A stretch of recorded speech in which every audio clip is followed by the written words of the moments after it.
сайн байна. За сайн байна уу? За хаврхуу. Нисхий уу яха. За гадаад явах нь аа? Дүүн харин нэг хад ажилдаа очоо тийшээ нэг ажиллаа хийж.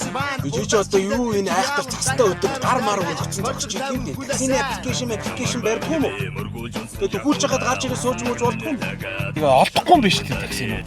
Бас нэг тим юм анзаарагдаад байгаа. Ямар сандал гарч ирээд гадаа бариа зогсож байгаа юм. За чи тэгээд гадаад очиод энэ таксиныгаа асуудлыг яадаг юм? Одоо дохио зангаагаар ярилцаатч болтгоо болгоно доо. Чи харин тэгдэг байхгүй юу? Айгүй яриухтай. Би чамд нэг гоё айп хэлж өгье. Өө за. Tino гэдэг айп. Tino. Англиар TINO. Монголоор TENO.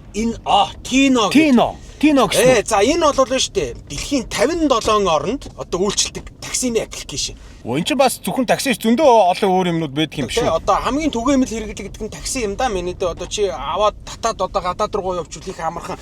Тэгээ одоо татаад авчих яхаа.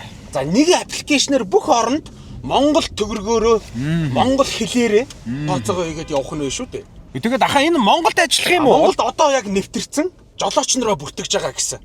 Би бас жолоочд нь бүртгүүлчээл одоо хизээ одоо Монголын хэсэг болж байгаа юм бол гэж хүлээгээд байж байгаа.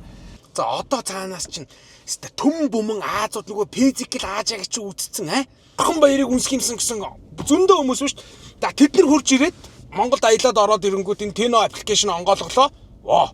Гадаадуудад одоо бид нар таксинд явхад тэр аппликейшн хэрэгтэй шүү дээ. Тийштэй. Битүү жуулчид одоо ирнэ штэ ахаа. За чи сайн чэйжлээд авна шүү. Tino гэдэг аппликейшн байна миний дөө. Tino. Дараа таныг Tino-гоор дуудах нь байна штэ. Гадаадаас ирэхэд баг ах Tino-той гадаа зогсож явах юм биш үү? За баярлаа. Баяртай ахаа.